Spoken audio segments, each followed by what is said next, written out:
కూడా మొదలుపెట్టినాం చేసినాం కానీ ఒక స్టేజ్కి వెళ్ళలేదు.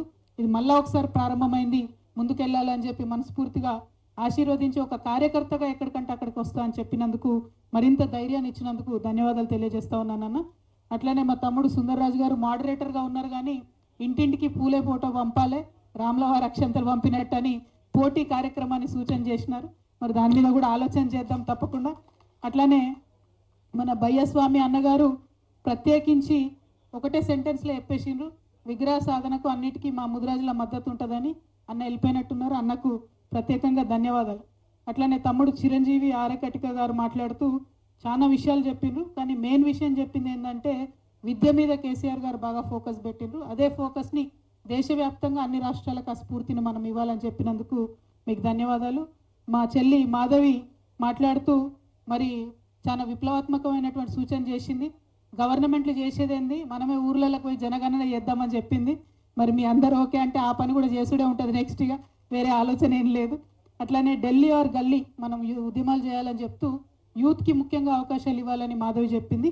అట్లనే అందుకే ఆ కార్యాచరణకు అనుగుణంగా యునైటెడ్ ఫూలే ఫ్రంట్ నుంచి యూత్ కమిటీని కూడా వేయడం జరిగింది. దానిలో ప్రతి జిల్లాలకు కూడా యూత్ కమిటీలు విస్తరించాలనేటటువంటి ఆలోచన ఉందని ఈ సందర్భంగా తెలియజేస్తూ, గోన్గప్పుల వేణు మాధవ్ గారు గంగాపురం వేణు మాధవ్ గారు లెక్చరర్స్ ఫోరం నుంచి మీరు కూడా చాలా ఇమోషనల్గా మాట్లాడుతూ చాలా అంశాలు చెప్పినారన్న.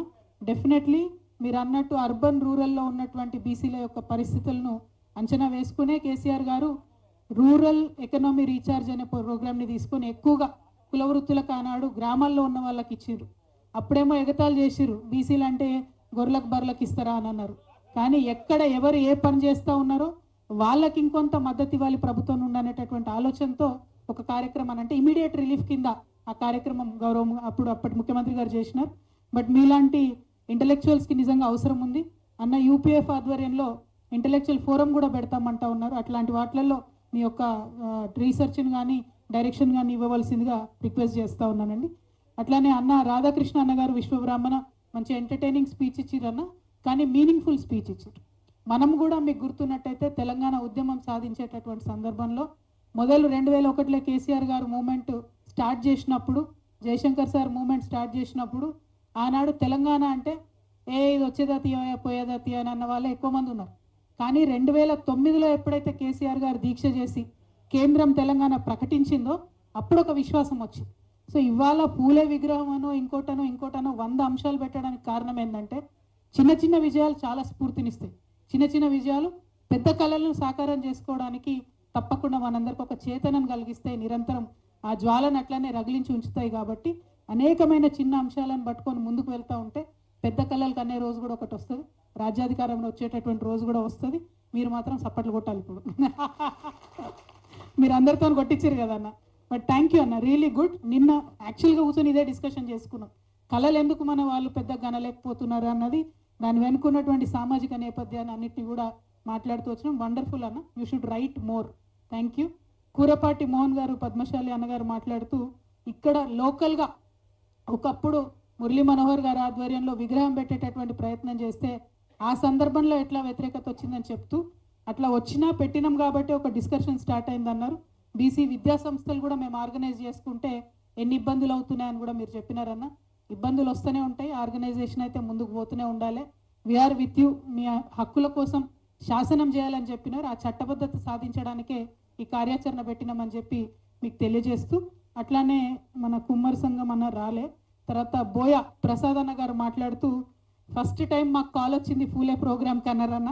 సంతోషం, చాలా సంతోషం. కూర్చోండి అన్న. అట్లానే చాలా నిజంగా మీరు లోకల్ గ్రామ స్థాయిలో మీకు ఉండేటటువంటి ఎక్స్పీరియన్స్తోని చాలా మంచి మాటలు కూడా చెప్పడం జరిగిందన్న. అంతకుముందు నీరజ్ కుమార్ చనిపోయినప్పుడు మనం వచ్చిన జ్ఞాపకాలతో పాటు స్కూళ్ళలో వ్యాసరచన పోటీ పెట్టాలన్నారు మీరు, తప్పకుండా పెడదామన్నా. మీకు గుర్తుంటుంది, కోటి బతుకమ్మల జాతర అని మనం చేస్తే నెల రోజులు స్కూళ్ళలో చేసినాం. అందుకే అప్పటి నుంచి వచ్చిన పిల్లలంతా కూడా ఇప్పుడు మంచిగా పాటలు అవన్నీ కూడా బాగా నేర్చుకుంటారు. తప్పకుండా వ్యాసరచన పోటీలు పెట్టాలనే కార్యాచరణ ఉండే అన్న. మీలాంటి వాళ్ళు ముందుకు వస్తే ఇవి కూడా తప్పకుండా చేద్దామని చెప్పి తెలియజేస్తూ ఉన్నాం. అన్న మంచి మాట అన్నాడు, మహిళలకు అవకాశం ఇవ్వాలి, జిల్లా కమిటీలు వేయాలని, అవి కూడా చేస్తూ ఉన్నారన్న. ఇన్ఫ్యాక్ట్ యూపీఎఫ్ మహిళా రాష్ట్ర కన్వీనర్ కూడా మా బోయ సోదరి అక్క బాలెమనమ్మ గారు, ఆమె మహబూబ్ నగర్ అడ్డాకుల మండలానికి సంబంధించి వారినే రాష్ట్ర అధ్యక్షురాలుగా కూడా అన్న నిన్ననే నియామకం చేసినారన్న. సో తప్పకుండా ముందుకు తీసుకొని వెళ్తాం. అట్లానే మేరు కొండయ్య గారు బాగా ఆవేశంతో మాట్లాడినరు చాలా, కానీ మంచి మంచి ప్రోగ్రామ్స్ చెప్పారు. ఎందుకంటే మీ మైండ్లో ఇంకా కూడా తెలంగాణ ఉద్యమాలు వేసిన ప్రోగ్రామ్స్ అన్నీ ఉన్నాయి, అన్నీ యాజ్ ఇట్ ఈస్గా ఇప్పుడు ఏం చేయాలన్నది కూడా చెప్తూ వచ్చినారు. అన్నిటికన్నా మంచిగా నాకు నచ్చింది ఏంటంటే గులాంగిరి పుస్తకాన్ని ఇంటింటికి చేర్చాలన్నారన్న. We will do our best, ఎంత కాన్షియస్నెస్ పెంచడానికైనా కూడా ప్రయత్నం చేస్తాం. రాంబాబు గారు పెరిక సంఘం సోదరులు మాట్లాడుతూ బీసీలందరూ కూడా రిప్రజెంటేషన్ ఇవ్వాలి, రాజకీయంగా ఆర్థికంగా ఎదగాలంటే ప్రతి మండల స్థాయిలో కూడా ఉన్న బీసీలు ఈ అంశాల పట్ల రిప్రజెంటేషన్ ఇవ్వాలని చెప్పి మీరు చెప్పినారన్న. మీరు ఆర్గనైజ్ చేయండి.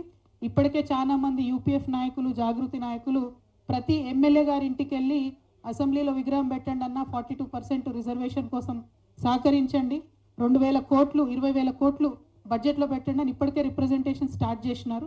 సో ఏ శాసనసభ్యులు ఏ పార్టీ అయినా పర్వాలేదు, BRS, Congress, BJP doesn't matter.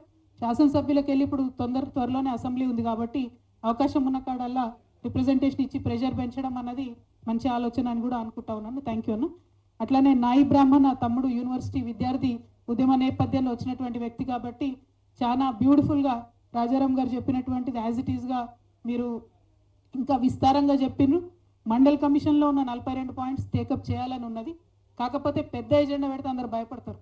కాబట్టే తక్షణంగా సాధించుకోవాల్సిన ఏంటి, మధ్యమంగా సాధించుకోవాల్సినది ఏంది, దీర్ఘకాలికంగా సాధించుకోవాల్సిన ఏంది అనే ఎజెండాతో ముందుకు వెళ్తా ఉన్నాం. ఇప్పుడు ఇమీడియట్గా అసెంబ్లీ స్టార్ట్ అవుతుంది కాబట్టి ఈ గవర్నమెంట్ ఏదైతే ఇప్పుడు ఎన్నుకోబడినటువంటి గవర్నమెంట్ ఏదైతే ఉందో సంవత్సరానికి 20,000 కోట్లు, వచ్చే 5 ఏళ్లలో 1,00,000 కోట్లు బీసీలకు పెడతామన్నారు కాబట్టి ఈ బడ్జెట్ ఇప్పుడు ప్రవేశపెడతారు కాబట్టి అది తక్షణంగా తీసుకోవడం జరిగింది. అదేవిధంగా ఇప్పుడు జనగణన కోసం ఆర్డర్ ఇవ్వకపోతే లోకల్ బాడీ ఎలక్షన్స్ మిస్ అయితే ఇంకా 5 ఏళ్ళ అవకాశాలు పోతాయి కాబట్టి అదొక అంశం తీసుకున్నాం. పైగా ఏప్రిల్ 11 జ్యోతిబా పూలే గారి జయంతి వస్తుంది కాబట్టి తక్షణంగా విగ్రహాన్ని అంత లోపల ఏర్పాటు చేయడానికి సానుకూల ప్రకటన రావాలని ఇమీడియట్గా ఈ 3 అంశాలు తీసుకున్నాం. బట్ దీర్ఘకాలికంగా తీసుకునే అంశాలు చాలా ఉన్నాయి. మీరు అన్నట్టు ఇంటెలెక్చువల్స్ ఫోరంలో మీలాంటి వాళ్ళు కూడా జాయిన్ అయితే ఈ మొత్తం కమిషన్స్ రిపోర్ట్స్ ఇవన్నీ కూడా స్టడీ చేసుకొని ఎవ్రీ అంశం ప్రజల్లోకి తీసుకెళ్లే ప్రయత్నం తప్పకుండా చేద్దాం. అట్లనే అన్న పెద్దలు ప్రకాష్ అన్న గారు మాట్లాడుతూ అనేకమైన ఇష్యూస్ వస్తుంటాయన్న, అవన్నీ సీరియస్గా తీసుకోవద్దు. ఇవాళ రేపు యూట్యూబ్ వచ్చిన తర్వాత ప్రతి ఒక్కరు ఒపీనియన్ చెప్తా ఉన్నారు. డెఫినెట్లీ వెల్కమ్, ఎవరి ఒపీనియన్ అయినా వాళ్ళు చెప్పాల్సిందే. బట్ అల్టిమేట్గా ఎన్నుకున్నటువంటి లక్ష్యం కోసం నిలబడి గెలిచిన వాళ్ళదే చరిత్ర అవుతుంది తప్పితే కమెంట్ చేసిన వాళ్ళ చరిత్ర కాదు. కాబట్టి తప్పకుండా మనం తెలంగాణ వాళ్ళ బ్లడ్లోనే ఉంటుంది. ఏదైనా ఒక లక్ష్యాన్ని ఎన్నుకున్నామంటే అది సాధించే వరకు విడిచిపెట్టాం. కాబట్టి ఈ అంశం తీసుకోవడానికి చాలా కమిట్మెంట్ కావాలి. పొలిటికల్గా కూడా అనేకమైనటువంటి అంశాలు ఉంటాయి కాబట్టి కృష్ణ మిస్ అయినా ఉంటుంది కాబట్టి తప్పకుండా ముందుకే పోతాం. కృష్ణ గారు మాట్లాడుతూ కుమార సంఘం అన్న రాజమన్న రాలే కాబట్టి మీది కూడా మిస్. కృష్ణ గారు మాట్లాడుతూ బీసీలు ఐక్యమత్యం సాధించాలని చెప్పినారు. అన్నిటికన్నా ముఖ్యంగా నేనేమనుకుంటా తెలుసాను, ఐకమత్యం లేదని మనం అనుకోవద్దు. అసలు మేము కలిసి ఉన్నాం పోయి కొట్లాడతాం అనాలి, అంతే సింపుల్. వస్తూనే ఉంటారు. ఐకమత్యం లేదని మనమే 10 సార్లు అనుకుంటే ఉండదు కూడా వాస్తవానికి. కానీ అనిపిస్తుంది, ఎందుకంటే నిన్న మొన్న డిస్కస్ చేస్తుంటే రామచంద్రన్న 30-40 ఏళ్ళు బీసీ ఉద్యమాల్లో ఉన్నారు కాబట్టి ఆయన అన్న మాట ఏంటంటే, సపోజ్ గౌడ సంఘం మీటింగ్ పెట్టినాం అనుకోండి, అన్న మా మీటింగ్ ఉందే పోతా అంటారు.